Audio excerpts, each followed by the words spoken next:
Live with Ninon. We've just been joking around. I've always said we should have a show behind the scenes as well as in front of the scenes. I have Carl Acosta with me. He's actually in the producing movies. And, you know, I don't have a pre-interview my guest, so I really don't know what he does, but I know that he's in the entertainment business and the filming business, right, Carl? Yes, ma'am. So you're awfully young to be in this business. Well, you've got to start somewhere, right? Well, actually, I'm not as young as I you may look. No. Oh, No. old, okay. No, I'm young, but I just hit my 31st birthday. 31st, oh yes, yeah. you are still very young. Yeah, still getting onto that. That level of adulting. Adulthood, yeah, there you go. Starting to take it a bit more serious. I think it takes men longer to become adults than women. I agree. I think they seem to want to remain this sort of, this play. I'm still trying to get out of it, actually. You can't. I'm trying to get out of it. Stay in it and be fun. That's all I can say. So you are a producer of movies, yes, CDs. What do you do? I produce and direct motion pictures. I co-founded an independent film company called Fallen Angel Picture Studios in 2012, and I just wrapped production actually on my fourth feature film, The Duke, which will be coming out later on, hopefully this year by Christmas on Roku and streaming platforms. And is this your company? It's my company, yes, ma'am. That has to be amazing. Now, when you see, after working all these years, because I know it's taken you time. It's Absolutely. taken you a lot of hard work, a lot of putting in hours. Don't think when you go on a movie set it's from 9 to 5. No. It's more like from 5 to 5. Yeah. I don't mean 5 and 5 minutes later. I mean 5 and 12 hours later. Absolutely. That's what it's like. A lot of hard work, a lot of persuasion. Yeah. Also, a lot of competition. Yes. Yes, People absolutely. don't talk about the competition. People don't talk about the ideas that somebody might have about a scene that can do it better than you can do it. So now you've got to figure this out. How can you now do it better than them? Because that's what it all is. Yes, absolutely. I would agree. Producing it. Well, actually, one of my favorite things I always like to remind myself on or off set, if I'm writing, if it's directing, whatever it is I'm creating, it's actually some advice that from a hero of mine, Stanley Kubrick, and he once said, to Steven Spielberg of all people, well, gee, that seems kind of boring to me. How can we make this more interesting? So I always ask, how can I make this more interesting? And that's the secret. And well, not this is it. Well, sometimes you make it too interesting and then people don't like it. So no, there has to be a middle ground. There's a middle ground. Well, it depends on the movie. Exactly. I was going to say, it depends on the script. It depends, because mostly, do you write all your own scripts or do you accept? I've just recently done 2 features that were not my own script. It was very stressful. Yes, because you don't know what they want. I mean, you know the script, you know what they want. But you don't know behind the scenes of what they want. Exactly. You'll be shooting it, and they'll on set they go, "Oh, I love it. We love it. Oh, it's great. It's great." And then the dailies come in, and it's like, "This isn't what we want." It's like, and then you have to reshoot it again. Which is never a good thing, because of course time is money, and then there's another day, the same shooting the day before as the next day. Absolutely. Do you come across that a lot? I try not to. I try to be very open with collaboration, and I like collaborating with my team members as well. So you help with them, or they help you with what you want. Now, I know the writers, they like it to be, they've got in their head that this scene is da da da da da. Yeah. And that's the trick when you're doing it. You haven't written it, because if you've written it, you know exactly what it is. And I try to separate myself from that when I do my own scripts. I try not to be that picky. I think of my scripts more as a blueprint. Yes. I give it to the actors. I say, okay, here you enter, here you exit there, but all this meticulous, well, then you have to pick up the cup, and then you have to... I don't do that. No. That's their job. I think you make it... Then, if you don't do that, then that makes it more natural. Exactly. More of what somebody would do. Exactly. They don't feel meticulously controlled, and they're more free to organically interact with each other in their environment. Absolutely. So that must have been really hard for you. Actually, the first, on Baby's first film, it always is, because then it's like, no, it has to be like this. But I think the first most important lesson is, in fact, to let go, because it'll never be what you wrote on the page. I mean, you can always try, to get it. Can you tell the author that? Can you say, well, you've got this thought, so you've got to be very careful, haven't you? You don't want to tick them off. No, and that's usually the first thing I try to, before we even go into negotiations for a contract or whether I'm going to take on the project. If it's not my film and it's someone else's writing, I'll read through it and I'll say, the first thing I will say is, now look, I like the idea, I'm really interested in this, let's make this movie. It's not going to be what you've written. It's going to be different. Even if it's not during the shooting, somewhere in the editing, somewhere, it's going to change a little bit. It will change a little bit. Are you okay? Are you okay with that? And yeah, 9 times out of 10, obviously that person wants to make the film happen. So absolutely. So they can't be too picky. Exactly. And there have been some that have been picky, but at the same time, I think it's still a lesson that everyone learns. Yeah. Even if you struggle with it at first. Yeah. I've noticed everyone comes around eventually. Eventually they'll come around because you can't fight it. You just then it's never going to be anything. Exactly. It'll just be words on paper still. It'll still be in a book. Yeah, or a box. Yeah. Or a box. It'll never become a movie. Believe me. Absolutely. When you have your own company, Mm-hmm. you've done your own thing. What is your favorite part of making a movie? Because when it's finished. Yes, No. actually, yes. No, that. I know that was meant to be funny, but no, I love. I know. I love. But it's true, problem. It is. It truly is. You are right, 100%. I love the post-production process.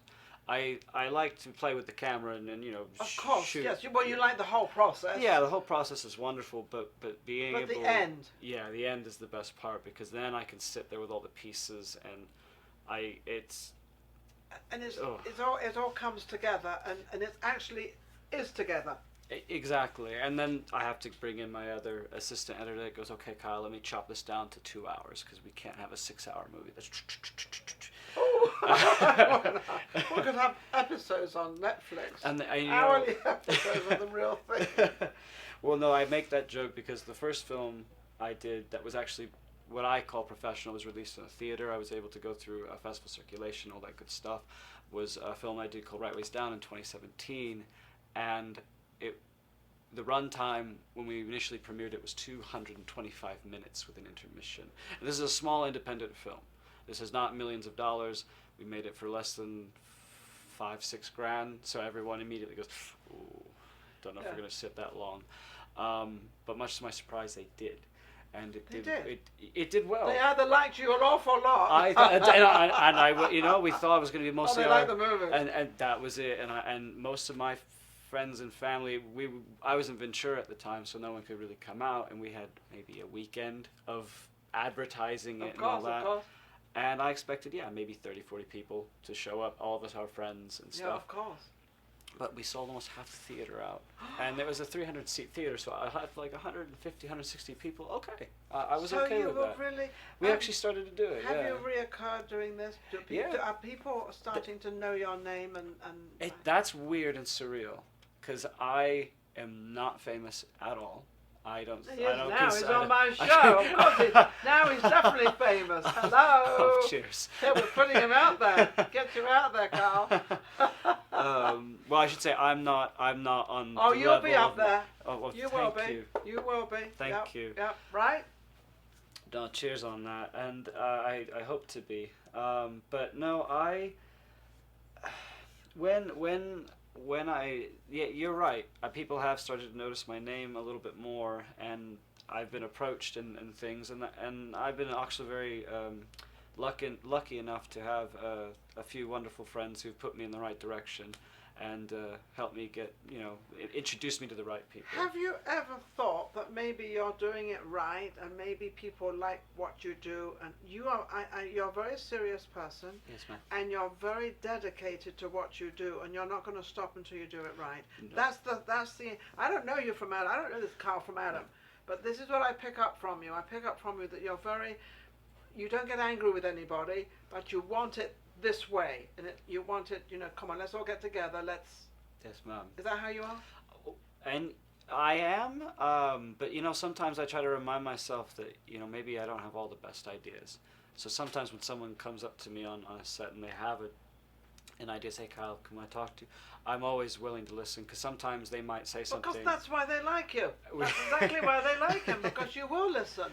Well, you might not do it. And that's the thing. I might say to them now, I like that. It was a great idea. I want to do it this way instead. I'm going to go this way. But thank you. But 9 times out of 10, though, sometimes they'll come up and they'll tell me an idea, and I'll say, well, no, that's brilliant. Let's do that. Let's try Like it. Let's do it. Yeah, and 9 times out of 10, it's in the movie, and I wouldn't have, it's always a collaboration. I don't always like to say, it's all me. It's really not. And you're absolutely right. It is a collaboration, because I have a great saying: "Without you, nothing happens." That's one of my favorite sayings. Absolutely. Because nothing happens without somebody else's idea, without somebody else. I've got another show called Ninon Speaks, and I've got a great girl that runs it. She's my producer, AJ Dean. Absolutely amazing. But she comes up with all these ideas, and she says, "Ninon, can I ask you this? Ninon, what do you think of this?" But I listen. And and she knows I'm going to give her the honest truth and the honest answer. And a lot of the things she comes up with are brilliant. And so I listen. You've got to listen to other people. So it can't be, the mighty all. You've got to listen.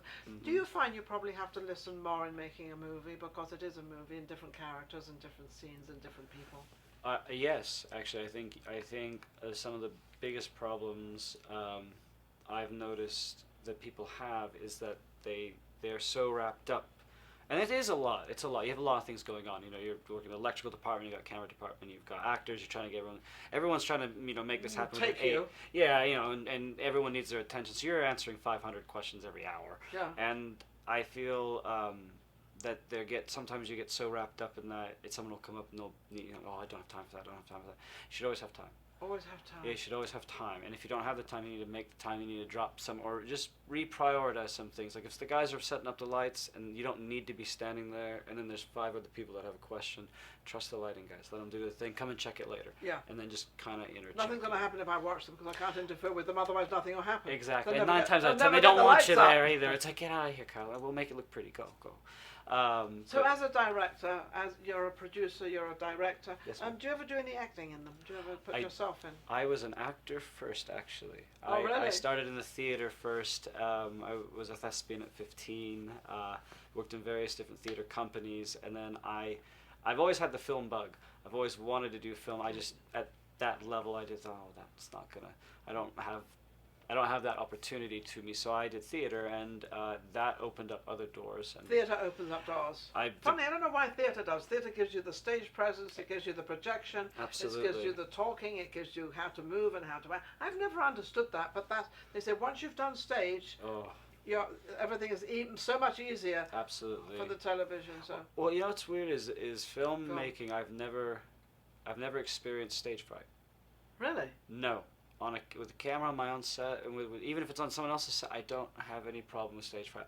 In the theater, I'm absolutely I'm a nervous. Because you've only got this little sort of place to perform on, and you've got to remember the lines, and you've got After 2 minutes, once I'm on, you're fine. Fine. Yeah. You're in your element. But are you good at memorizing lines? Well, That's the key. And that was Gregory Peck said that. He said the key to being a good actor. The number one main important thing is learn your lines. Learn your lines.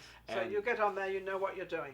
And if you know your lines that well, and if you know your lines to not just your lines but everyone else's lines, you know all your cues and your plot points, you have more room to bring your own improvisations in to it, because you understand the plot. Yes, or whatever it is, the scene. You can go off, but you know when to reel it back in, so that way that next person can make their cue on, and you can still kind of, it doesn't make it uneven. And that person you're acting opposite also now feels comfortable, because they know the line. Exactly. And that's one of the most things. I was never good at that. I was not good at lines. Never was. I never kind of fathomed it out. Well, I tell you, I wasn't either. Oh. So you struggled. learned that. I had to learn that. You disciplined yourself. Absolutely. I was terrible at not. Oh, it doesn't matter. I'll remember when I get on. Worst mistake. I know. I make that mistake. I think it's actually a bit different, though. I think with especially like on your shows when you do your interviews and things, it's almost like with like how Dick Cavett would go about it. Like he or even I love. Bless her soul, wonderful interviewer. You mentioned her earlier, and she's a fabulous interviewer. Barbara Walters. Barbara Walters. Yeah. And they have a rhythm, they have a pacing to it. Yeah, you have to have something there Otherwise, you know, It's you're going to just get flat. lost. Otherwise, it's going to get lost. You're going to get lost. And you guys will staring at each other. Hi! That's how it goes. But yes, you have to, there's a pace because you can't let someone talk too long. And then you've got to also make sure that they do talk and you don't talk too much. So it's always, it is a pattern. It's a way you It's work like tennis. Yes, it is. It's much like tennis. Like playing tennis. I love ping pong is faster. Yeah, it's, yeah. Yeah. You could do that Or too. doubles when you've got real production dates hitting So you what hard. have you got coming up now? I am actually working on a sizzle reel for a SAG project here in Vegas coming up later on this August for a project titled Songbird. I can't really discuss any more than that, but that shall be coming up. It was written by a great writer called Michael Vernon. And we have a great production team with an executive producer, Rami J, and a fabulous casting director, Rebecca Okonsky. And we also have, I forget, David Levy, who's our line producer, is pulling so many strings to get it all together. And it's falling in nicely. So I've got that going on. And then after that, I'm just working on the post on Duke to get it set for a Christmas release. And So you've been kept very busy even with the pandemic and everything else going on. Probably didn't. Sounds like it didn't even affect you. It didn't affect pandemic and all No. this COVID-19 did not affect me at all. No. I couldn't. Well, it did. I'm a type 1 diabetic, funny enough. Oh. But I couldn't stop working. I was already halfway through. I was shooting a horror film, a comedy horror B film called Killer Popcorn. Sounds funny to me. It is actually Killer quite. popcorn. It is You think actually of quite funny. Sitting in a theatre eating popcorn with a killer popcorn. This is something totally different. Yeah, that was what I tried to do. I tried to make something fun, different, and Different, a real 80s popcorn Yeah, flick. So hopefully that's done. That's complete in the can. I'm waiting for the producers and production companies to set a Awesome. release date. So Awesome. that'll come out probably October, I would think. But you're still busy until then and still doing all your stuff. And the funny thing was we shot Duke in May of this year, and we shot it in 21 days. Wow, that's pretty short, isn't it? It was extremely short because I got married 3 days later and had to be in Fresno, California. And you had to be there for his And wedding. we did not. Yeah, didn't Hello. finish till the day before. She must have been really happy with you. No, she wasn't. You sure you're still married? Huh? Yeah, still married. Yeah, happily still married her. And you're happily still married, are Yeah, you? still. Yeah. But she understands your business, though. She does, and she actually, I must say, I owe her the world, and she is the most understanding person. We've been together 10 years this year, so 10-year anniversary. Yeah, I got married Do you on have our any 10th. children? Not yet, but we plan to, and I'm trying. I really Okay. definitely want a couple of little Muppets running around. A couple of little yous running, a couple of little Carls running. I would Carl, love that. a Carl and a Carlos. Carlos can be the girl and Carl can be the guy. If I have a girl, her name shall be Felix. Felix. I don't know why, I've always loved that name, and Felix. my wife the same, yeah. It's a pretty name, though, Felix. If it was a boy, I was going to name him Archibald, because my great-grandfather was Archibald McGregor. and- Archibald? Yeah, that's what my mum said. She's always like, don't name the child that. Don't do that to the child. No. So we won't do that. Can we do Carl? Yeah, we'll do Carl, Okay. yeah. You want to name it after somebody? Let's do Carl. Archibald, come here now. I can imagine in school they're going to really pick on you. That's, yeah, so we Oh my decided, goodness. no. So you've got yourself all set for the rest of the year. Everything's going great. Marriage is good. Filming is great. Everything's great. How can anybody reach you?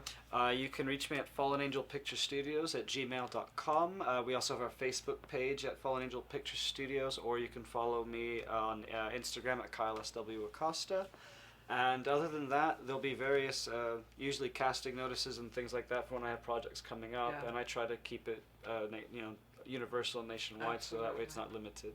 But yeah, just shoot me an email and a header of what it entails, and I'll try to get back to you as soon as possible. Well, Carl Acosta has been an incredible guest. I would like to thank Quirky Minds Media, James Kelly, who puts this all together and makes it all happen in Las Vegas. Absolutely amazing. And don't forget, if you need anything filmed or anything done, and you need a set, Quirky Minds Media. And don't forget to go to Vegas Live with Ninon YouTube and subscribe and love us. We'll be right back with our next guest. Take care. If you enjoyed the last show we just did and all the other shows, don't forget to subscribe Vegas Live with Ninon on YouTube. We've got plenty more coming up and our guests are amazing. So don't forget to subscribe. We'll be right back. Vegas Live with Ninon.